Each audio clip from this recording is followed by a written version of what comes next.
Senhoras e senhores, bem-vindos a mais um Procast. Hoje eu tô nervosa aqui, Luca, porque hoje a gente tá com um episódio com um único convidado, né? Verdade. Que vai estourar o algoritmo das redes sociais, eu tenho certeza disso, não é não? Eu estou super feliz, sabe? É um sonho aqui estar com o senhor aqui, seu Marcelo. Seja muito bem-vindo. Marcelo Batista de Oliveira, Nossa. presidente do Grupo Protege. Muito obrigado. Bem-vindo, seu Marcelo. O prazer é meu estar falando com vocês aqui. E Obrigado, bacana. Eu tô emocionada aqui, de verdade, porque eu sou uma entre 12 mil colaboradores que tem o privilégio de estar aqui com o senhor e entrevistar o senhor. Que bom, o privilégio é meu de estar com vocês. E bacana ter aceito esse convite, né, para estar aqui com a gente nesse programa. O senhor assistiu alguns episódios e se predispôs a estar conosco aqui. É um motivo de muita alegria isso, né, Paula? Com certeza, eu acho que... Assisti e gostei muito.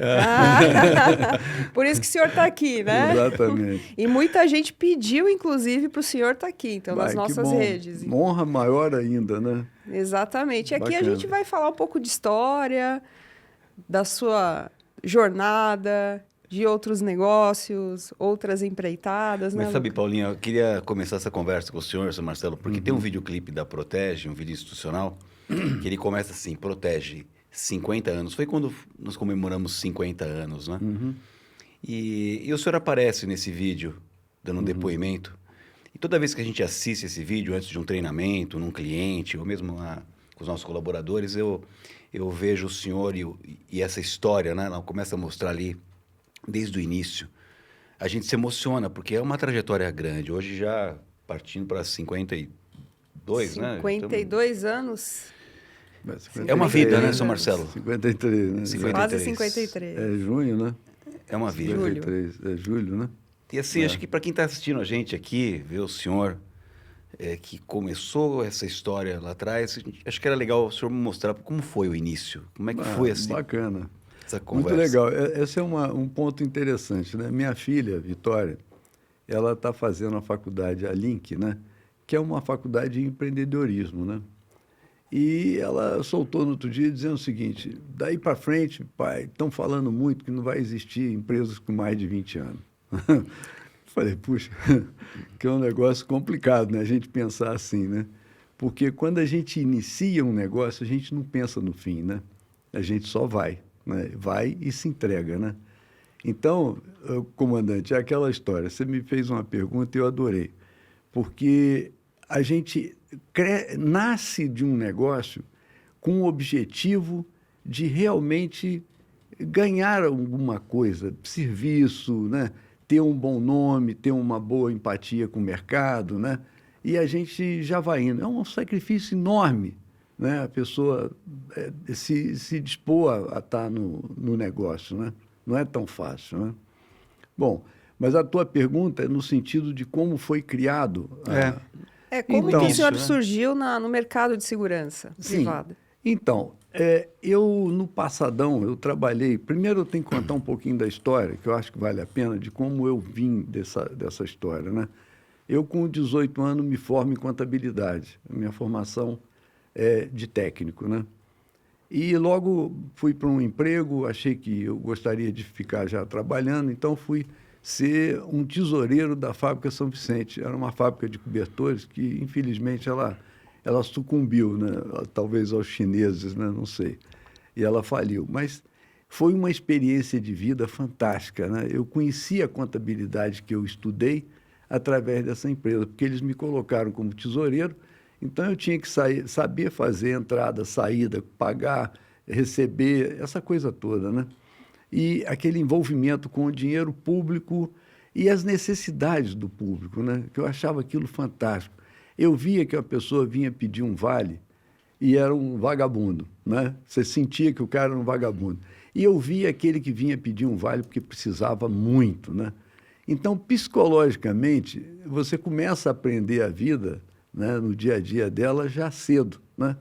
Bom, e aí passa, nesse momento, vou eu trabalhar com meu pai numa empresa chamada Conservadora Juiz de Fora, uma empresa que ele havia criado em Minas e que depois vim ser sócio dele também, e ela fazia conservação e limpeza em várias cidades. Era uma empresa grande, né? Depois, meu pai foi muito bem sucedido numa outra empresa, né, de segurança, e que eu vim a ser um diretor dele mais para frente. Então, aí eu vou na questão, como que eu chego ao negócio, né? Eu vim para São Paulo, fiquei encantado com São Paulo, embora a minha vida em Juiz de Fora era tão muito maravilhosa, entendeu? Sabe aquela coisa que o mineiro, ele chega na sua casa sem avisar que vai chegar, né? Então, de repente, você está no almoço, chegou mais um para almoçar e aquela coisa caseira, né? E eu achava aquilo o máximo. E eu tenho até um exemplo que um padre que me casou uma vez, eu convidei o cara para ir em casa almoçar e eu viajei. Eu andava muito para o meu pai, eu esqueci do padre, cara. O padre entrou lá dentro de casa e almoçou, não tem aquela coisa que não vai almoçar. Então, é muito coisa do mineiro, né? Bom, mas enfim, eu, quando entro em São Paulo e fiquei aqui naquela situação de querer entender São Paulo, diferentemente de Juiz de Fora, eu me pego chorando com 8 meses de São Paulo, né? Porque as pessoas não tinham a sociedade, ninguém ia lá em casa. A pessoa ligava e falava, posso ir na tua casa? Bom, naquele momento eu não conhecia ninguém, nem o posso ir na tua casa eu tinha, entendeu? Hoje eu tenho, mas naquele momento não. E eu me peguei chorando na varanda, assim, de casa, com a saudade doida daquela minha Minas Gerais, né? Que eu havia deixado para trás. Mas, enfim, aí me bateu uma solução que eu achei extremamente importante para mim.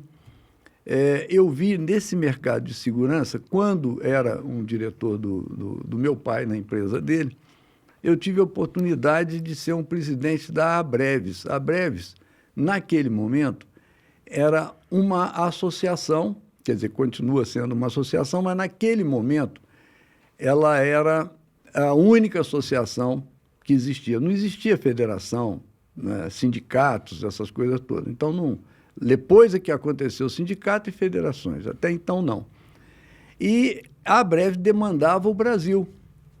Mas era assim, demandava o Brasil, hoje tem 2.500 empresas, mas naquela época São Paulo era a maior contingente que tinha, eram 45 empresas, então era tudo muito pequeno. E aí eu era o presidente disso, muito bem. Chegou um momento que eu tomei uma decisão, vi uma situação acontecendo, que era o transporte de valores, que ainda estava muito incipiente. No Brasil não havia roubo, né? E eu achava que ia mudar essa coisa, né? O Brasil estava crescendo, muita gente chegando e tal. E eu fiz um apelo ao meu pai e acabei ficando com um fundo de negócio que ele tinha em transporte de valores, que havia uns 4, 6 caminhões. 6 carros fortes, né? 6 carros fortes, é uma coisa mais ou menos também. assim. Exatamente. E esses carros fortes também totalmente fora de programa de uso, porque eles eram Fords, né? E totalmente fora do programa, um custo operacional violento, né? E, curiosamente, uma das carrocerias para blindagem era blindada com parede de cimento. Ela tinha um cimento dentro e a parede de metal, entendeu? Então, essa é a blindagem. Quer dizer, o carro levava uma semana para sair da nossa base. Não tinha negócio que para você chegar, para entregar, entendeu? Quer dizer... E aí tinha aquela história, né? Será que a gente desce do carro e segura o carro para frear, entendeu? Ou desce do carro e empurra, porque a gasolina já não tinha, o carro não funcionava bem, né? Então, e chegava no cliente e ainda perguntava para que trouxeram o carro forte, não é? Exatamente. Para quem? Eu podia ter trazido numa mala, entendeu? Isso mesmo. Então, bom, eu tomei a decisão, mas com um problema muito sério para ser resolvido. Primeiro, eu tinha que ter uma empresa. E, naquele momento, existiam, eu me lembro bem desse número, 47 empresas que eram autorizadas pela Secretaria de Minas, de São Paulo, né? E cada Secretaria de Estado tinha autorização para compor um banco de empresas, né? Só ela autorizava. E São Paulo estava no máximo, não autorizava mais nenhuma, né? E quando eu tive a oportunidade de ser presidente da Abreves, tinha lá o senhor Janssen, era um alemão que tinha uma empresa chamada Gelri. E essa empresa era uma empresa de prestação de serviço temporário. E ele, fatalmente, tinha uma empresa de segurança também. Eram duas empresas. E a de segurança, ela estava agindo erradamente, tentando fazer um trabalho também na linha que não podia. Ou seja, ele estava pagando os emolumentos errado, estava recebendo errado. Bom, enfim, eu cheguei nele e falei, olha, você vende a sua empresa? Ele falou, por quê? Vender a minha empresa, né? É você? Primeiro que eu gostava dele pra caramba, ele também tinha uma admiração por mim muito boa, né? Conhecia. E isso foi legal. E eu, coincidentemente, vi que a empresa dele estava errada, ele estava tomando prejuízo, entendeu? E eu tinha a chance de poder falar com ele, mas envergonhado pra caramba. Dizer para ele que a empresa não ia bem era duro, né?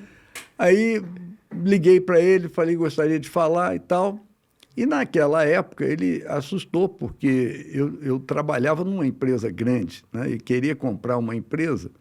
Para ele achou estranho. Mas, enfim, eu falei, senhor Jansen, o senhor está tomando prejuízo com a sua empresa, né? Ele falou, mas por que você está achando que eu estou? Porque o senhor está trabalhando errado, o senhor está trabalhando como mão de obra temporária, o senhor vai ter que pagar encargo total e o senhor vai ter uma punição aí trabalhista nisso e tal. Aí ele chamou o executivo dele financeiro, né? E, olha, o Marcelo está me falando que a empresa está tomando prejuízo. Está sim. Ele não sabia do assunto, né? Está sim, está muito ruim, entendeu? Aí ele falou, bom, mas então se está ruim, por que você quer comprar? Eu falei, porque eu preciso. Eu quero montar uma empresa de transporte de valores. Eu já ganhei a possessão de uma cisão, né, para trazer para o transporte de valores, e eu precisava da sua empresa para compor. Bom, enfim, eu resolvi esse negócio em 2 dias. Ele falou assim, tá bom, então tá bom. E quanto você paga? Eu falei, eu não sei o que eu vou pagar, você tem que me botar o preço. Parece conversa idiota, parece conversa de bêbado, mas foi assim, né? Aí ele virou e falou assim, olha, é uns 50, sei lá que 50 é, né? Eu falei, tá fechado. 50 dinheiro, né? 50 dinheiro. Eram 50 dinheiro que eu não sabia o que era e eu fechei sem saber se eu podia pagar, entendeu? Esse é o ponto, né? Mas, enfim, aí começa daí uma empresa que era uma empresa de segurança, que tinha como cliente a Bosch Lombe, tinha várias empresas boas, mas com pouco vigilante, muito pouco. A empresa nasce com 100 vigilantes, entendeu? E, curiosamente, eu fiz o distrato, claro, de todos os 100. Ninguém quis sair de mim, graças a Deus, eu fiquei com os 100, mas bem mais remunerado, né? E com carro forte não aconteceu diferente. Eu cheguei para os bancos e falei, olha, dessa forma não há condição de vocês terem mais um concorrente. Vocês têm um cara aqui que poderia ser um concorrente e ajudar vocês, mas vocês não têm um concorrente. Vocês têm um cara que está próximo a falir. E pedi um ajuste de preço e a coisa aconteceu. Felizmente, a gente conseguiu tirar aqueles 6 carros fortes, virar uns carros novos e tal, muito ainda incipiente, e aí o trabalho foi embora, né? Agora, você falou uma coisa que me chamou a atenção nessa história, né? Você falou, olha, ele falou, quanto você quer pagar? Eu falei, você que faz o preço, né? E aí ele deu um preço para o senhor, 50 dinheiros aqui, vamos dizer. Isso. E o senhor não fez muita conta, assim, na hora, falou, vou ficar. O empreendedor tem um pouco disso, seu Marcelo, nessa história de 50 anos, né? Ou mais que o senhor tem como empreendedor. Sim. Tem um pouco de sentimento, aquele feeling, aquela coisa assim da tomada de decisão, porque acho que nem sempre é técnico, né? Nem sempre dá para... Não, o ponto é esse, né? Nesse momento, nós tínhamos uma inflação de 50% anual, né? Então, era fácil de você calcular que você ia pagar o assunto, né? É isso que a gente não consegue entender, né? Se o cara não me coloca nenhum reajustamento, que na época não acontecia isso, e nem sequer eu fiz due diligência, porque antigamente não existia. Não existia. Você comprava uma empresa por X faturamento, 3, 4, 5 faturamentos anuais que eles tinham, né? Essa era mais ou menos a praxe. Mas nós nem fazíamos isso, né? Mas esse cara foi tão leal que ele tinha uma bucha fiscal e ela aconteceu no meio da minha compra. Eu falei, puta, não tem como pagar, né? E ele honrou, ele foi lá e pagou, né? Eu achei aquilo sensacional. Tinha que ser, né? Um ponto lá na frente, olha que coisa extraordinária. Lá na frente, eu consegui, me deram uma condecoração pelo esforço trabalhista e tal, lá em Brasília, no Ministério do Trabalho, né? Eu fui condecorado lá. Até hoje não entendo assim por quê, mas eu tinha já bastante homens, né? Mas tinha outras empresas também, não sei, a qualidade nossa, alguma coisa assim. E ele também foi condecorado na mesma... Mesmo evento. No mesmo evento. E nós entramos de cara ali e falamos, puxa, olha o que você fez com a empresa que você comprou. Né? Eu fiquei com um orgulho danado, fiquei com uma emoção muito grande, porque ele já era grande. Eu acho que até hoje essa empresa é muito grande, né? Muito boa. O senhor sabe que tem muita gente assistindo a gente aqui, muita gente da Protege com certeza, que, né, curte essa história, algumas pessoas que não são, que estão aqui acompanhando. Quando o senhor comprou essa empresa e ela começou a tomar uma forma, né, teve um nome. E a primeira coisa que o senhor chegou aqui, o senhor viu essa canequinha que falou, pô, tô feliz, tem Protege aqui, né? Exato. Como é que foi o nome Protege e o símbolo Protege? Então, olha que interessante. Eu acho que tudo passa por mim. E a Paula trabalha comigo direto no marketing, ela sabe o quanto eu sou chato para isso, né? E o loginho está aqui, opa, o eu loginho está aqui, ó. Eu sou muito, muito chato. E, curiosamente, eu precisava fazer um logo no carro, ou seja, eu precisava fazer um desenho no carro. Já que eu tinha a empresa, consegui comprar a empresa, os carros, eu tinha que mudar a fachada e fazer uma fachada. Então, eu imaginei um dourado no carro forte, que era o ouro, que na minha ótica simbolizava o ouro. E eu gosto muito da águia, que é uma coisa protetora, né? E eu queria a águia, mas queria que ela abraçasse o nome da Protege, né? Pusesse no peito dela o nome da Protege. E eu, então, consegui um cara que eu passei, assim, de carro, vi um lugar, assim, que estava lá escrito, um negócio marketing, qualquer coisa assim. Eu mandei meu motorista parar naquele momento, eu tinha um motorista que ainda trabalhava comigo lá. Eu desci, falei, olha, você faz aí para mim um trabalho assim, assim? Eu faço. Falei, eu quero isso, isso, isso, isso. Tudo bem? Tudo bem. Qual é o valor? Não, depois a gente, se você gostar, você paga. Então, pessoa sensacional. Aí ele fez alguns modelos e eu não gostei de nenhum, né? Aí eu sentei com ele na mesa e falei assim, ó, que tal você botar a águia, botando o Protege no peito dela e fazendo assim? Aí fizemos tudo isso. Depois teve a cabeça da águia, né? Que ela tinha que ficar olhando no sentido de vigiar, entende? A quem estivesse pensando em assaltar. Entendeu? É umas coisas de maluco, mas, de certa forma, foi assim que eu criei esse emblema e o entorno da Protege, o carro Protege, né? Eu me orgulho muito com isso, porque ficou uma marca muito bacana, né? As pessoas assimilam bem quando vê. E deu certo. O azulzão chegando. É verdade. 50 anos aí é porque deu certo, né? Exato. Mas nem tudo são flores, né, seu Marcelo? Acho que o senhor falou da inflação galopante, tiveram dificuldades nesse caminho, são 50 anos de história. O senhor lembra de algumas dificuldades? Em algum momento o senhor pensou, não sei se isso vai dar certo? Não foram poucas as dificuldades, imagino. né? Nós tivemos assim altos e baixos, talvez até para sair do mercado algumas vezes, né? Mas Deus sempre estava ali atrás da gente, né? A gente com muita humildade, tentando fazer sempre o certo, né? O correto. Para mim, qualquer coisa que você queira fazer, faz bem feito. Não faz mais ou menos não, que não vai dar certo, né? Então, quer dizer, com toda aquela inflação, com tudo que aconteceu, a gente conseguiu administrar todos esses inconvenientes que aconteceram durante esses longos anos, né? Não é fácil uma empresa se manter viva. Agora, uma das coisas que eu mais me orgulho na vida, com toda a dificuldade que eu passei, nunca atrasei salário um dia do meu pessoal. Isso é importante. O senhor sabe que eu queria até fazer uma pergunta. Eu já fui com o senhor em vários eventos, né, da Protege. O último que eu tive com o senhor foi na inauguração da nossa base lá Campinas? de Campinas, né? O senhor gentilmente me convidou para fazer uma palestra lá para alguns clientes que foram lá na inauguração. E eu cheguei cedo, obviamente, e quando o senhor chegou, eu vi que o senhor cumprimentou todas as pessoas, assim, sabe? Esse carinho que tem com a nossa gente, né? Eu queria que o senhor falasse um pouco disso daí, desse carinho que o senhor tem com o nosso colaborador e também do carinho pelo país, né? Porque em todos os nossos carros fortes tem A bandeira a do nossa Brasil. bandeira, né? Esse é um negócio bacana. Nunca ninguém me perguntou sobre isso, mas teve um momento que o Brasil estava passando uma fase muito ruim, né? E as pessoas assim falavam, existia até um termo, Ame ou deixe. ame-o ou deixe-o, né? E eu botei aquilo na questão, eu falei, gente, um brasileiro que se preze não pode deixar nunca o país, né? Isso não é uma coisa que se faz. Aí eu bolei esse escudo, até quem bolou esse escudo foi um funcionário nosso no Rio de Janeiro, me mandou e botou lá, Brasil, ame ou deixe-o. Eu falei, olha, tá tudo aprovado, sem o deixe-o. Entendeu? Para mim, eu só quero o ame-o e acho que o brasileiro que ama o Brasil é o brasileiro que tem que ficar, né?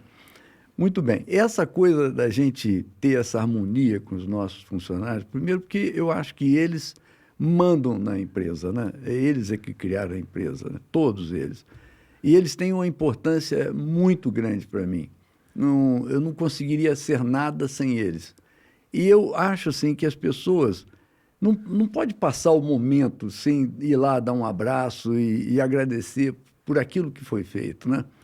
Eu me lembro muito bem de um programa de segurança do Banco Nacional, na época vivo ainda, em que eles pediram que eu fizesse um trabalho lá para fazer a segurança das agências, que estava havendo muito roubo. E, é claro, eu botei mais gente, né? Que segurança, eu sempre falo que ela não existe. Existem obstáculos, né? E determinação, e fazer a coisa bem feita. Então, se você tem os homens bem treinados, os homens bem aparentados, aquela coisa toda, você tem já meio caminho andado, né? Porque você trabalha com o ser humano. O ser humano, carente, ele sempre faz uma falha qualquer e tal, né?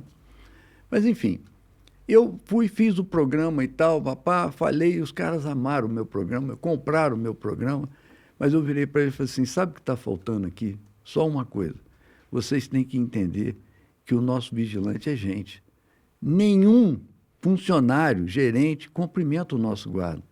Dá a impressão que ele está no submundo, ele não faz parte de vocês. E vocês estão me pagando, mas ele é seu, ele não é meu, entendeu? Aí você pede para ele comprar um cigarro, compra um sanduíche, você está tirando a função nobre de um vigilante. Um vigilante é guerreiro, um vigilante não serve para ir comprar cigarro, ele não serve para ir comprar água para o gerente, entendeu? E quando eu falei isso com o diretor do banco, o cara foi à loucura. Ele falou, não, você vai fazer uma palestra para mim, para orientação dos gerentes e tal. E, olha, a coisa mudou, né? Então, o guarda entrou, ele se sentia dono da casa, ele se sentia pertencente ou pertencendo àquele lugar, entendeu? Ele dava muito mais volume, porque aí ele passou a ter uma coisa o seguinte, olha, eu quero vigiar esse negócio, entendeu? Dono do negócio, né? Agora ele virou dono do negócio. Faz parte do negócio. Agora, você trata o cara como indigente. E você quer o quê de um vigilante que você trata mal, né? Assim como qualquer pessoas que prestam serviço, seja empregada em casa, seja qualquer coisa, você tratou mal, você está jogando um tiro no pé, um tiro na consciência, entendeu? Eu odeio isso, né? Então, o tratar bem não faz parte do jogo, né? Faz parte de tudo na vida, né? Você ter amor naquilo que você faz e colocar as pessoas com esse mesmo amor. Todo mundo tem a mesma sintonia. O que eu fico mais maravilhado, quando eu entro numa filial minha, eles me conhecem. Eles vão lá me cumprimentar, né? Quando a gente, antes da pandemia, tinha as nossas festas, né? Que eu espero que um dia a gente volte a fazê-las. Mas as pessoas, quando eu entrava na filial, falavam, vou fazer 10 anos, eu vou te dar um abraço lá. Olha que delícia, né? Porque a gente tem essas festas. Eu ia até falar da festa, porque uma vez eu fui numa festa, eu fui convidado algumas vezes e o Jorge falou, eu falei, que hora tem que chegar, Jorge? Ele falou, seu Marcelo chega umas 5 horas da tarde. Para cumprimentar um a um, Luca. E eu achei isso bacana demais, sabe? Eu fui, vi isso em loco, achei muito bacana, muito humano, sabe, seu Marcelo? Porque por mais que a gente tenha tecnologia, hoje fala em inteligência artificial, mas a gente tem o ser humano por trás de tudo, né? Então, essa pegada é importante. E o nosso negócio é com pessoas. Quando eu falava, né, nas festas nossas, nós estamos falando aí de 500 pessoas que eu ia cumprimentar, né? Então, não conseguia fazer isso na festa. Aí nós começamos a botar no horário fora da festa. Mas eu não podia deixar de dar um abraço numa pessoa que vem do Acre, É verdade. uma pessoa que vem do Sul, entendeu? E todos vinham com as esposas ou com o filho, alguma coisa assim, né? Você não sabe a alegria minha de eu estar ali no meio deles, dando um abraço, e você ouvindo, porque tem algumas pessoas que realmente elas sabem que a gente também tem uma contribuição para eles, né? Que eles também tiveram uma passagem, então estavam tendo uma passagem, assim, puderam botar os filhos na escola, tem uma casa, né? Tem um emprego, essa coisa toda. Alguns falavam isso para mim, falavam, você deu cultura aos meus filhos, você deu isso. Não tem nada que me deixe mais feliz, né? Bacana. Outros são mais ou menos assim, durões. Tchau, Mais envergonhado. mais envergonhado, provavelmente. Mas era uma delícia e assim, me faz falta isso, né? Cumprimentar essas pessoas. Eu estava conversando com uma pessoa e eu comentei uma situação. Eu fui dar uma palestra e encontrei uma pessoa, era uma palestra para gente de condomínio, e encontrei na plateia um sujeito que foi meu preceptor na rota, quando eu estava no início da minha carreira. Essa pessoa me ajudou muito, ele era mais antigo e me ensinou bastante e tal, muita coisa. E eu fui agora, recém, não faz muito tempo isso, quando eu o vi na plateia, eu o chamei para... fui lá cumprimentá-lo, óbvio, mas antes de começar a minha palestra, eu tinha levado um livro. E eu falei assim, olha, gente, antes de começar eu quero fazer um registro histórico. E contei um pouquinho da minha história da rota, quando então conheci uma pessoa chamada, eu vou até falar o nome, Batista Verardi Neto, né? Ele já ficou assim na cadeira, eu falei, ó, devo muito se eu cheguei aqui até hoje, eu agradeço demais e por isso eu peço uma salva de palmas. Foi uma coisa bacana. Foi um ato de gratidão. Mas, seu Marcelo, a gratidão fez mais bem para mim do que para ele. Imagino. E é por isso que eu entendo o que o senhor fala, sabe? Imagino. Quando o senhor vai lá abraçar as pessoas... É isso mesmo.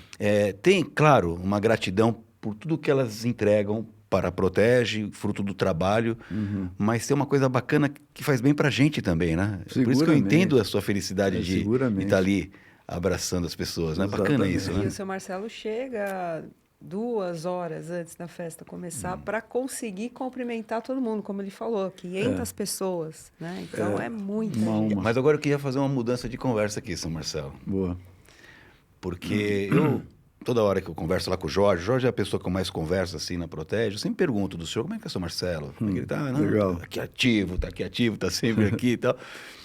Mas algumas pessoas desconhecem o outro lado do seu Marcelo, né? Existe um outro... Agora vem para a parte divertida, né? Bom. Agora vem para a parte que o senhor gosta. Não, mas tudo é divertido. Além dos 50 anos de Protege, são mais de 40 anos lá no agronegócio, né, seu Marcelo? Exato.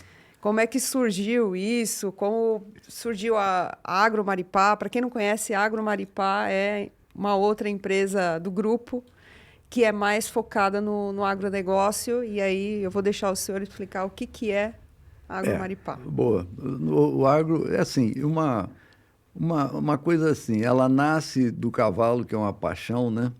Mas eu achava que o cavalo não podia ficar só nesse momento aí no cavalo. A gente tinha uma oportunidade Brasil bastante importante, que é a alimentação do mundo, né? Essa coisa toda. E eu nasci, no meu berço foi em Minas Gerais, com um tio meu muito simples, que é a paixão da minha vida, é o meu segundo pai, chamava tio Luiz, né? Falecido hoje, me ensinou tudo, né? E eu, assim, tirava leite pela manhã com ele, né? Quando eu ia para as minhas férias, né? Ele fazia eu entrar no curral e botar a mão na teta de vaca, essa coisa toda. E aquilo vai ficando, aquele cheiro da roça, aquilo vai te envolvendo, vai te consumindo, né? E o cavalo, que eventualmente eu pelo menos já tinha uma paixão por isso, não sabia quanto era, mas já tinha uma paixão. E eu me lembro até uma discussão com meu pai, que eu queria fazer agronomia, e ele falou, pô, você vai fazer agronomia, só tem um emprego na vida aí, que é ser fiscal de Banco Brasil, né? E eu levei aquilo a sério, porque naquela época não havia emprego de agrônomo, né? E ele acertou total, porque eu odeio capim, eu odeio essa coisa, eu gosto de bicho, eu gostaria de ter genética, entendeu? Bom, mas enfim, aí do cavalo nasce, então, a minha ideia de comprar uma fazenda no Mato Grosso, com a ideia de fazer comida, né? Fazer gado, Nelore e tal, e a gente leva muito a sério. Com o passar do tempo na própria fazenda, que foi há 20 anos atrás, eu lá coloquei também, além do gado, coloquei os plantios, né, de soja, milho e tal, e virou uma empresa grande. Aí agora nós estamos numa outra perspectiva de fazer uma mineradora lá. Eu encontrei uma situação diferenciada, que é um pó de rocha, a partir de pesquisas de técnicos e tal, que é muito benéfico à produção de soja, de plantios, né? Porque ela tira defensivos, ou seja, as pessoas vão gastar menos defensivo com aquilo e dão mais qualidade para a terra. Então, a colheita fica mais produtiva. Ela fica muito mais produtiva. Então, o senhor descobriu na fazenda um veio de rocha que pode virar esse mineral, é isso? Então eu tenho que contar a brincadeira para entender. Tem um primo meu que eu sou apaixonado com ele, que é filho do tio Luiz, né?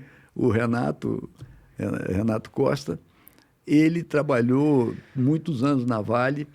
Então, quando você vai fazer uma pesquisa no seu território, você tem que comprar o direito de pesquisa, né, pelo governo. E ele virou e falou assim, olha, na tua fazenda tem brilhante. Porque ele trabalhou lá na Vale e tinha indícios disso. Aí ele virou, tem um mineirinho aqui que é fantástico, ele vai lá e vai procurar brilhante, você vai ver que tem brilhantes. Aí foi o mineirinho lá, eu paguei pro mineirinho. Eu acredito em tudo, né? Aí o cara costurou aqueles córregos todos lá da fazenda e tal, e falou, que não tem brilhantes, não. Puta, mas que tiro no pé, né, cara? Tá bom, ok. Aí, passado um tempo, lá vem o Renatinho de novo, meu querido primo, e fala, não, peraí, lá tem ouro, vamos achar ouro. Falei, tá bom. Aí ele me trouxe um cara que até hoje trabalha comigo lá, um senhor, muito gente boa, né? O Antônio. E aí o Antônio sai com um martelinho na mão e tal, e vai lá procurar ouro. Não tem ouro aqui não. Falei, mas então tá bom, fazer o quê, né? Bom, isso é Mato Grosso, isso é o nosso Brasilzão, né? Que é totalmente desconhecido do povo, né? Aí, muito bem, nós batemos numa rocha e que ele achou a rocha macia. E quando ele começou a ver a rocha, ele mandou fazer pesquisa, porque o cara é um sujeito expert nisso aí. Ele falou, olha, você tem um negócio melhor que ouro. Você tem um potencial aqui chamado pó de rocha, né? Que é uma pedra que você dilui ela a um farelo. E ela pode entrar na agricultura e tal, papá. Ela enriquece o solo. Ela enriquece o solo e você diminui defensivos, ou seja, você tem um custo menor. E outra, qualidade de vida melhor, que você vai plantar uma soja com muito mais qualidade quando não tem defensivos. É verdade. Bom, enfim, aí estamos aprovados pelo mapa, né? Isso tem 4 anos, está andando, né? Aí tem toda uma ida para a mineradora, né? E aí já com esses anos de vida no trabalho, as pessoas falam, pô, mas você ainda está procurando mais? Não, mas é que o trabalho me acha, entendeu? Então, eu gosto muito quando o trabalho me acha, entendeu? Eu já gosto do trabalho, aí ele me acha, eu vou embora, né? Mas o seu Marcelo, ele é tão detalhista e perfeccionista que o senhor não quis entrar no detalhe dos cavalos, né? Porque é paixão, né? E aquela coisa, né? Eu acho assim, tudo que você remete, as pessoas ficam o tempo todo assim, mas por que você cria cavalo? Cavalo dá dinheiro? Eu falei, bom, o dia que o cara criar cavalo para ganhar dinheiro, ele está morto, né? Porque você não pode matar o cavalo, não é igual o gado que você cria para fazer o abate, né? E aí você cria uma solução de despesa muito grande. Mas, enfim, eu amo o cavalo porque ele me dá uma outra luz, né? É uma coisa, quando você está montado ali, eu me identifico muito com o cavalo, eu viro quase o cavalo, entendeu? Porque quando você monta, você tem que saber o que ele quer, o que ele está fazendo. Porque tem muito cavalo que pula, faz isso, faz aquilo e tal, faz tudo desorientado, porque o cara que está montando não sabe orientar, né? Ou o cavalo é louco, né? Então, há uma paixão, e é difícil falar de paixão, né? Paixão são poucas pessoas que as têm, né? E eu comecei assim com poucos cavalos e tudo, e eu crio exatamente para o meu gosto, eu crio para aquilo que eu quero, né? Não sou muito de ir para exposições, mostrar meu cavalo, essa coisa toda. E muita Toda vez que o gente... senhor vai na fazenda, o senhor faz uma cavalgada lá, faz parte do... Isso aí é lei. Praxe. Se eu não fizer, eu estou morto. E eu acho que os cavalos já me conhecem. Quando eu chego, alguns escondem. Falam, já vem o maluco aí. Você sabe que a gente fez a maior cavalgada do mundo de cavalos da mesma raça, com quase 1.600 cavalos. Eu sei que houve esse evento e me lembro que você ficou quase enlouquecida com isso daí, né? Quase Porque enlouqueci. era muito planejamento, né? Foram 6 meses de planejamento, né, seu Marcelo? Essas coisas que pegam a gente quando a gente gosta muito da raça, né? A gente quer mostrar a raça para o mundo, né? Então, eu fiz algumas coisas pelo Manga Larga Machador que... Ah, esse é o cavalo? Esse é o cavalo que o senhor... Esse é o cavalo que eu gosto. É um cavalo simples, não é um cavalo que gera custo em hípica nem nada, é um cavalo muito simples. Aliás, tudo que é do mineiro é simples, né? Você cria, bota no pasto e dá uma raçãozinha, já tá bom, né? Mas, na verdade, assim, eu fiz muita coisa pelo Machador e para mostrar mesmo a qualidade, o que é um cavalo que tem boa cabeça, porque é um cavalo genuinamente nacional, brasileiro. Aliás, ele ganhou o título de cavalo brasileiro, né? Eu acho bacana isso aí. Então, a associação me chama para que a gente faça o vitrine do Manga Larga Machador na Alemanha. E me pediu 2 cavalos, aliás, me pediu um cavalo, né? E eu dei 2 cavalos, porque, na verdade, estavam com muita dificuldade de gerar esse time, né? E eram 5 cavalos só, do qual eu falei, olha, eu vou com o maior prazer, e eu tinha que pagar a passagem do cavalo, quer dizer, eu tinha que botar o cavalo no avião para ir. E é claro que as pessoas provavelmente não tivessem chance de ter esse custo para viajar, mas eu pude ter. E a manutenção do cavalo ia ser paga pela associação. Uma coisa mais ou menos assim. Mas eu levei por um prazer absoluto, não só de mostrar o cavalo na Alemanha, na Equitana, que é uma das maiores feiras do mundo, né? Eu levei o cavalo para me cavalgar em Santiago de Compostela, entendeu? Nossa, que bacana. Então, olha o que raça nós temos, né? Esse cavalo eu levei 2 garanhões com 4 anos de idade, que não é nada, é um neném, né? Mas era o cavalo que eu tinha, e o cavalo sai num calor daqui de dezembro, chega lá, saiu em novembro, chega lá em dezembro na Alemanha, na neve. Pleno inverno. Pleno inverno, na neve, né? E vai para Equitana em março, ou seja, ele não tinha instrução nenhuma do que ele ia fazer. Simplesmente se juntou os outros 3, fizeram um desenho, uma plástica lá para mostrar para o público, tinha mais de 10 mil pessoas vendo os nossos cavalos, e ovacionados, pessoas em pé. Nós temos um filme disso tudo aí, né?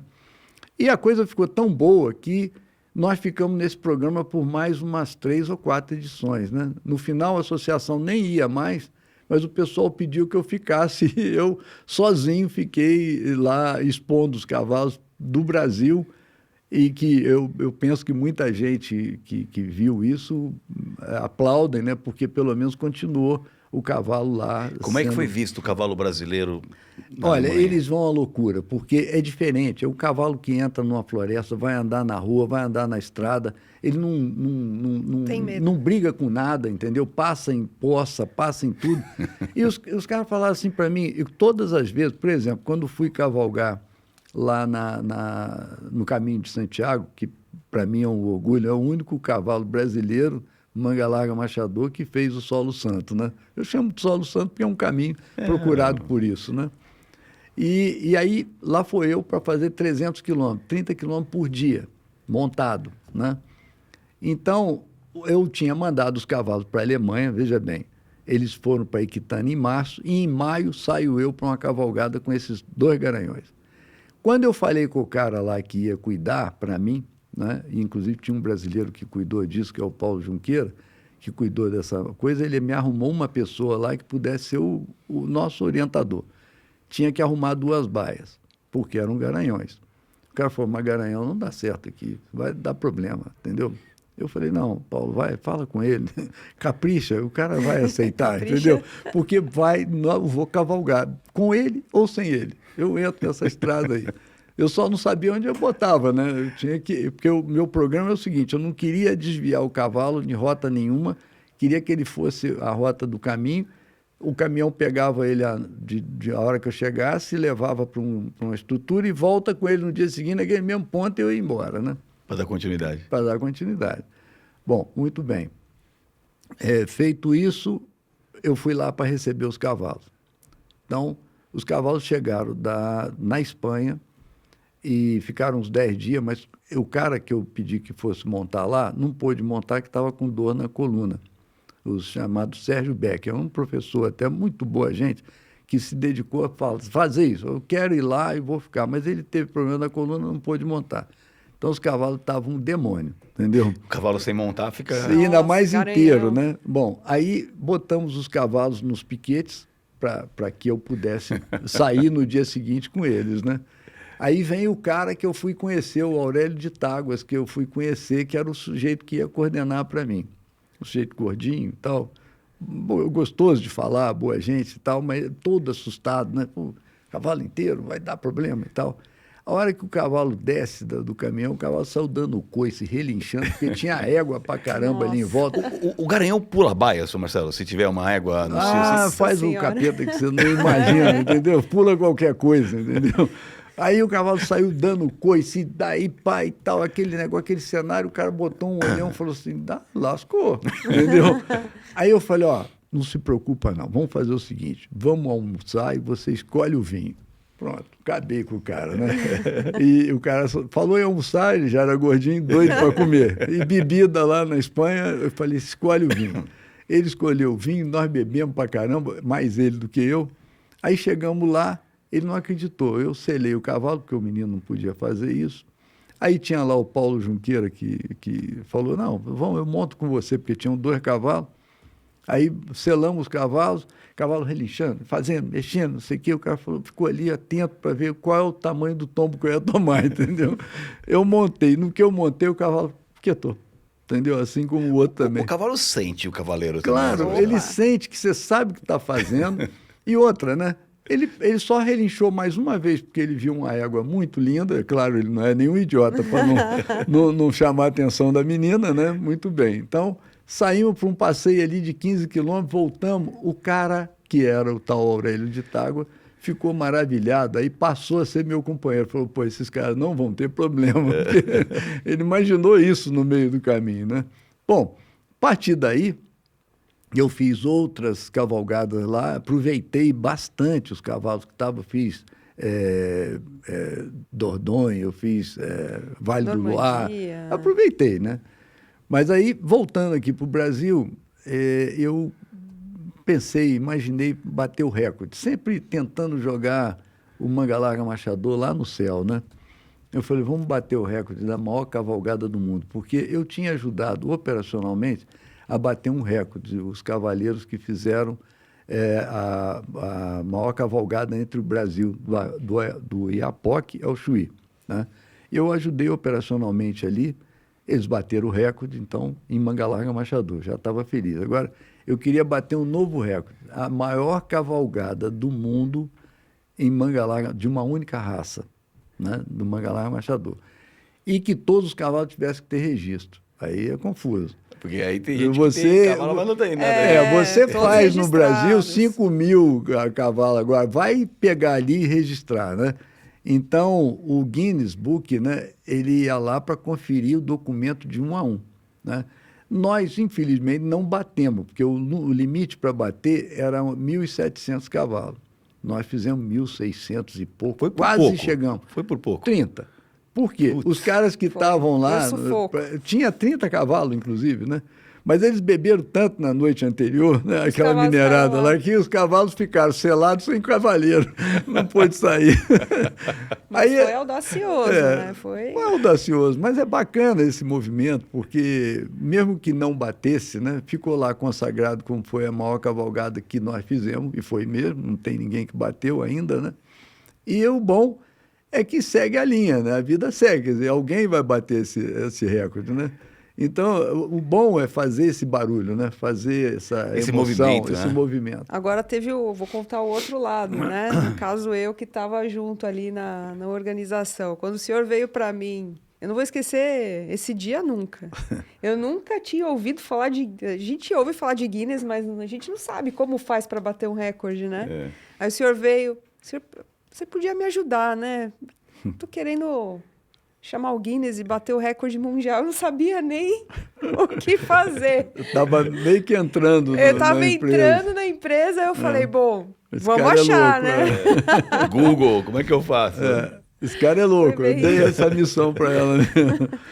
Eu tô tentando faz tempo, mas ninguém consegue. Então, você vai me ajudar. E assim foi. Mas voltando lá, na fazenda também, eu gosto muito de falar isso, até porque ajuda outros fazendeiros, né? Eu, quando lá estive, a mão de obra era tão complicada, ainda continua sendo, mas era tão complicada, que só trabalhava jovens lá, né? E é uma fazenda distante da cidade, são 120 quilômetros de estrada de chão. Uma pessoa, naquele momento, quando a estrada era muito ruim, levava 6 horas para chegar na fazenda, né? E lá não tinha escola, não tinha nada. Nós montamos uma escola, entendeu? Porque eu queria família. Eu gosto de família, entendeu? E aí eu consegui, e quase que eu não sei quantas tem, mas nós somos poucas escolas de fazenda autorizadas pelo município no estado do Mato Grosso, né? E hoje faz quase uns 17 anos que nós temos essa escola lá. Ela não me pertence mais, mas o imóvel, essa coisa toda, fomos nós que montamos. E é o município que administra lá. Virou um polo ali, então? Virou polo. No primeiro momento, eram as fazendas que estavam em volta, eu ajudava eles. E continua sendo assim, né? Mas o que mais me orgulha é assim, que ela tem prêmio todo momento, entendeu?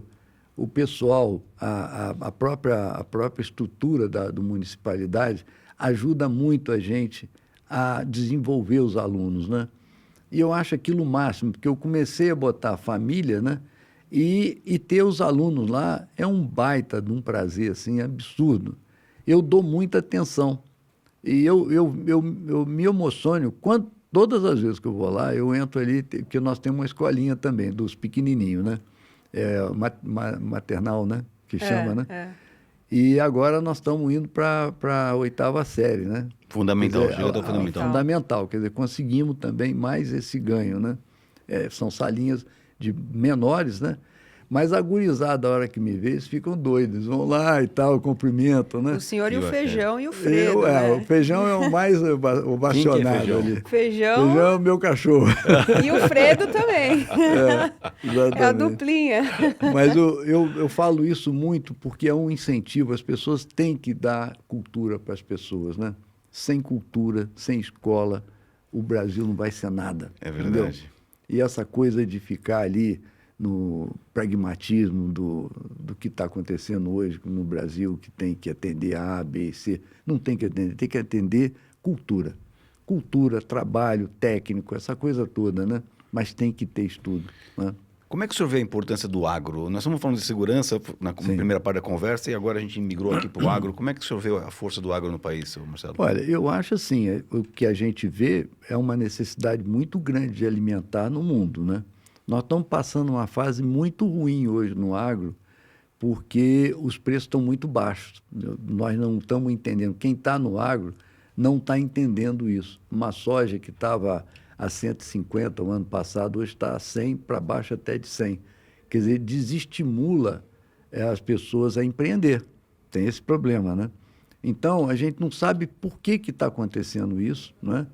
E a arroba também, que chegou a 350, está a 250, quer dizer, desestimula totalmente. Aí você vê muita gente saindo do negócio, outras ficando com um nível de endividamento muito grande, porque tem que pagar as máquinas, mas está ficando, né? Agora, é o que eu falo, né? Empreender não é uma coisa tão fácil, né? As pessoas acham o seguinte, agora vou fazer alguma coisa. Não vai, não. Tem um monte de aspecto ali. O cara tem que conhecer contabilidade, tem que conhecer o produto que vai ser vendido, tem que conhecer se há demanda para isso. Então, o agro, ele está aí, na minha ótica, para servir ao mundo, né? E o Brasil é o celeiro. Agora, para melhorar essas condições, o preço tem que estar melhor na ponta, o custo tem que estar mais baixo para que a gente possa oferir. Ninguém trabalha sem lucro, né? Agora, muito imposto dificulta a produção, quer dizer, tudo isso vai na contramão da gente ter o empreendedor querendo empreender. Esse é um grande problema do Brasil, inclusive. Mas o potencial nosso é enorme. Se nós tirarmos essas travas, tirarmos esses obstáculos aí, que são solucionáveis. Inimaginável, é inimaginável. A gente fala muito de desmatamento e tal. Quem desmata é bandido. O agricultor, ele não desmata, ele planta, entendeu? Ele preserva, né? Eu não entendo essa conversa, porque vem umas coisas assim que mal vigiada, entende?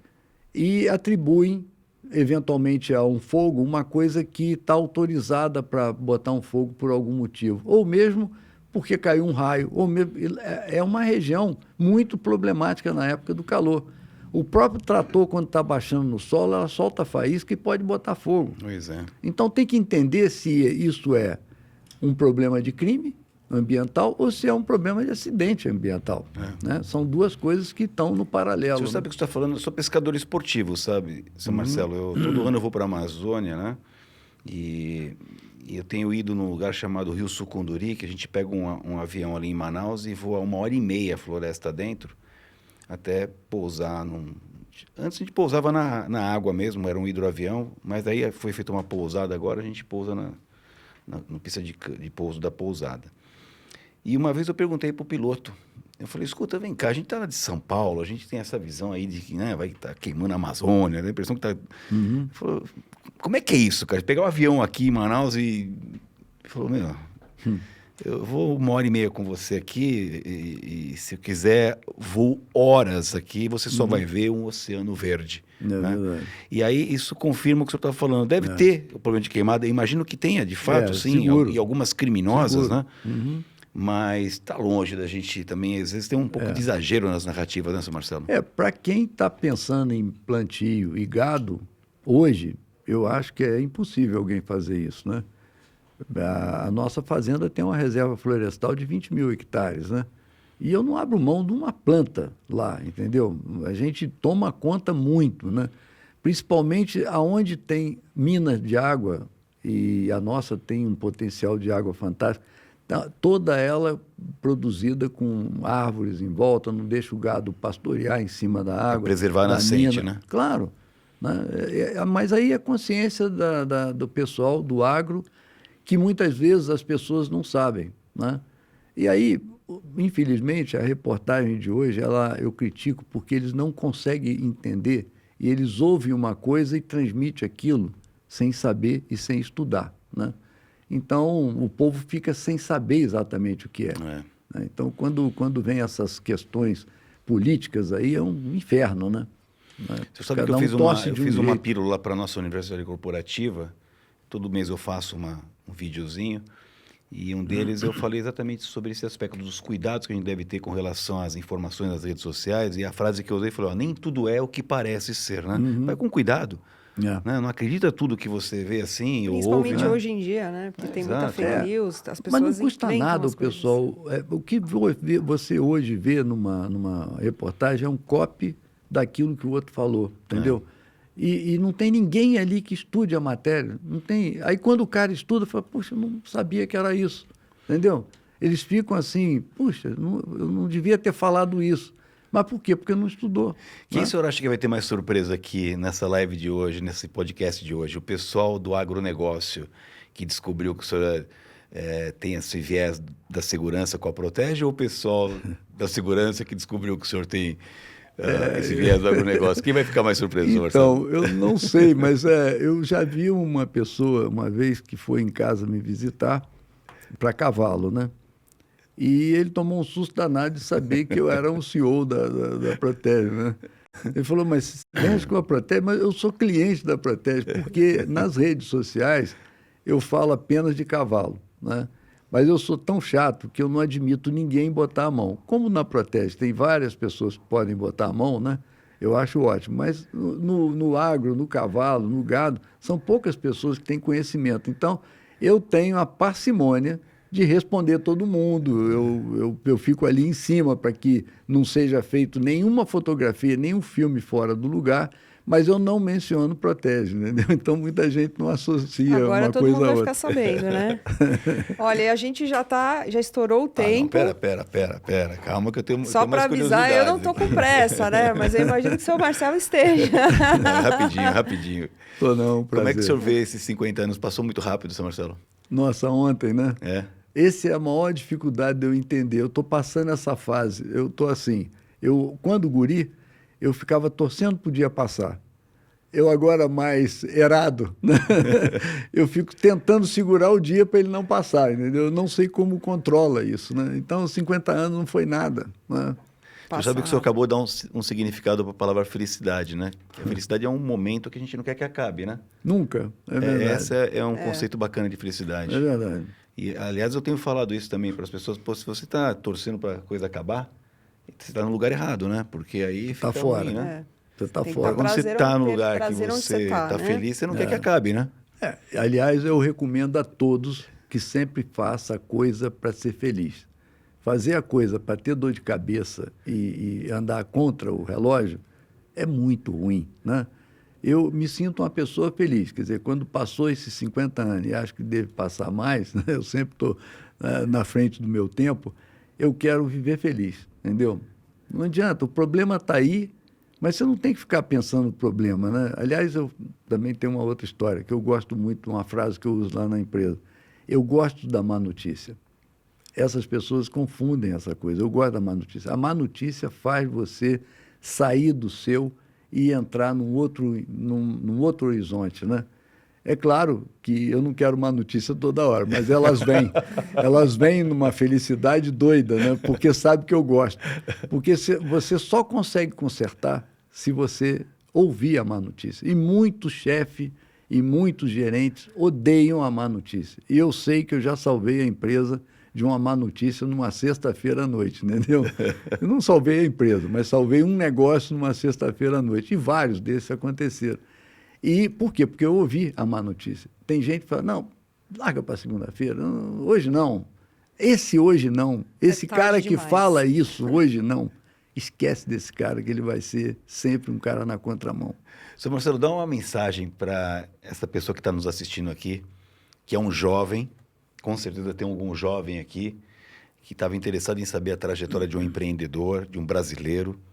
Que mensagem o senhor passa para esse jovem? Olha, eu vou dar uma mensagem para minha filha, Vitória, que está empreendendo, está numa faculdade, a Link, como eu falei, né? E ela está, assim, numa evolução absurda, porque ela entendeu o que é empreender, num primeiro momento, né? Claro. Aí tem a vida, ela está começando a fazer pesquisa, aí tem a vida do empreendedor, quando começa a querer e montar um negócio, né? Então, eu tenho falado para todo mundo o seguinte, tem chance para todo mundo, mas tem que fazer a coisa adequada. Tem que fazer as pesquisas, tem que ter a orientação e saber que se você vai empreender sozinho, você vai ser solitário a vida inteira, entendeu? Eu nunca tive sócio, eu sou um solitário, eu não consigo dividir as minhas coisas com ninguém, por mais que eu queira, nem com filho, nem com esposa, nem com ninguém. As coisas são feitas comigo e por mim, né? E aqueles que têm sócio têm que saber muito bem quem é o sócio, entendeu?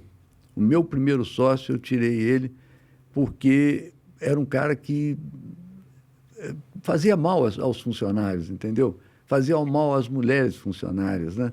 E aquilo ali... Aí colidia com algum valor, os valores do senhor, né? É claro, isso aí não vira. Quer dizer, então, o sócio, ele tem que ter uma harmonia absurda, né? Para aquilo acontecer. Então, empreender não é tão fácil, mas é possível. E eu acho que as pessoas se devem dar ao luxo de estudar muito aquilo que quer. Entende? Que bacana. Muito bom.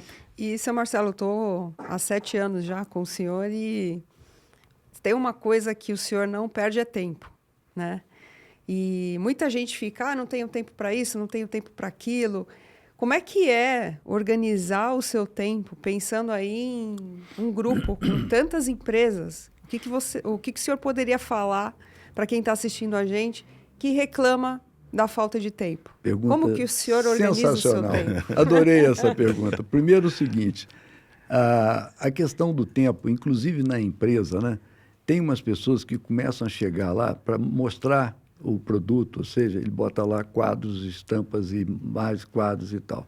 Hoje eu já falo o seguinte, no máximo 6 páginas, entende? Porque o cara bota 50, quer dizer, essa reunião é improdutiva. Você não pegou nada dela, vai gastar 1 hora jogando tempo fora. Vai direto ao ponto, né? Agora, uma coisa que eu recomendo a todo mundo, e eu venho fazendo isso há anos, né? A gente tem que ter tempo para tudo, até para ser feliz, né? Então, primeira coisa que eu faço no dia, né? É meus exercícios. Não abro mão. Eu faço musculação, eu corro, eu faço e tal. Primeiro eu me dou a minha saúde, né? Eu não abro mão e aconselho a todo mundo fazer isso. Todo mundo tem tempo, entende? O cara que fala que não tem tempo é preguiçoso. Ele está ali sabendo que ele tem desorganizado chance, às vezes também, né? Desorganizado. Mesmo, né? E outra coisa, o saber, eu tive um embate com um grande empresário, não vou citar o nome dele aqui, que ele falava assim, pô, você não trabalha. Eu falei, bom, eu não trabalho e tenho um negócio desse tamanho, então, para mim, né, pega até mal pensar um negócio desse. Mas eu deixei ele fazer, porque ele é tão complicado com ele mesmo, que ele não consegue delegar nada a ninguém. E eu gosto de delegar, né? Porque se eu não delegasse, se eu não confiasse nas pessoas que estão à minha volta, eu não teria a empresa que eu tenho, né? Porque eu falo isso, eu não tenho empresa, eu tenho pessoas que administram junto comigo esse tamanho de negócio, né? Porque sozinho você não bate no peito e fala que eu vou sair aí. Tem 2 braços, 2 pernas e o dia tem 24 Então, horas, né? Não dá para fazer sozinho, né, seu Marcelo? Então, quando você fala o seguinte, você dá uma missão para um diretor, e esse diretor fica o tempo todo te caçando para pedir solução, ele não é diretor, né? Então, se ele não sabe aquilo, agora, quando ele tem um baita problema, ele tem que pedir solução, quando ele não tem caminho para sair. Aí eu adoro isso, né? Então, se eu fico ali em cima, sabe? Eu estou desconfiado, aquele ali não fez, a Paulinha não fez, o fulano não fez. O que você joga? A empresa não cresce, a empresa não tem gosto, você entra na empresa, todo mundo desconfiado de você, entendeu? Jamais vai dar um abraço em você. Ninguém vai te dar um abraço. Quando um empregado ou um colaborador, vamos falar assim melhor, não te dá um abraço, é porque ele não está satisfeito com você. Mas quando ele te dá um abraço, ele está satisfeito com você. E isso é que me dá a maior felicidade, eu entrar nas minhas filiais e receber um abraço. Para mim, é mais do que ganhar um prêmio na loteria, entendeu? É receber um abraço de um funcionário meu. Que bacana. Muito bom. Bom, acho que e agora... conversa boa, né? Agora a gente superou o tempo de todos os episódios, até o momento. Caramba, estão falando para burro. Tem muita história, né? Mas acho que a gente já pode encerrar, senão o nosso amigo diretor corta a cena aqui. Não, pode continuar, então? Lucas, você tem palavras, agradecimentos? Eu tenho sim, como cidadão, como brasileiro e também como parceiro da Protege, tenho muito orgulho da sua trajetória como empreendedor, dessa empresa brasileira. Eu sempre falo isso nas minhas aberturas, que estamos aqui na Protege. O senhor pode ter certeza que essa nossa gente, essa nossa tropa, sabe, tem orgulho disso também. Abraça com carinho, né? Lógico que eventualmente pode ter um ou outro que não tem esse afinco, mas eu tenho viajado, sabe, seu Marcelo, e tenho percebido isso daí, dá muito orgulho. E, sobretudo, uma coisa que eu falo assim com muita tranquilidade, eu falo assim para os clientes, falo, olha, vocês conheceram a Protege na hora boa, mas conheceram melhor na hora ruim, porque a gente está junto. E a gente está aqui para crescer junto com vocês. Então, é uma coisa que eu falo com muita alegria. E estou muito feliz aqui, né, hoje como entrevistador, mas de saber histórias aqui que descobri hoje aqui, o símbolo da Protege que o senhor contou, né? Enfim, muitíssimo obrigado por ter aceito esse convite, por estar aqui conosco nesse podcast da Protege, que é uma iniciativa muito bacana. E, poxa, a gente convida vocês a assistirem todos, inclusive esse. Seu Marcelo, o senhor quer dar palavras finais? Olha, eu te admiro muito, já de muitos anos, né? A gente está junto há muitos anos, né? E muito obrigado pela consideração. Mas eu queria mandar, assim, um grande abraço a todos que vão estar nos ouvindo, né? E aquilo que, eventualmente, eles podem tirar da gente como sendo um bom conselho, que os use. Entendeu? Um grande abraço a todos, muito obrigado por perder esse tempinho nos ouvindo. Investir esse tempinho. Investir, exatamente. Muitas histórias. E obrigada, seu Marcelo, por ter participado do nosso Procast. E você que está acompanhando aí, pode ver todos os episódios na nossa playlist no YouTube. E eu também vou falar o Instagram da Agromaripá, pode? Eita, vamos lá. Vamos aumentar a base de seguidores, né? @agromaripá, para quem quiser seguir aí o outro negócio do grupo, fiquem à vontade. E as nossas redes da Protege, Instagram, LinkedIn, Facebook. Sigam a gente lá e acompanhem todos os episódios no nosso canal do YouTube. Vejo vocês no próximo episódio. Até a próxima. Obrigada, gente. Tchau, tchau, gente.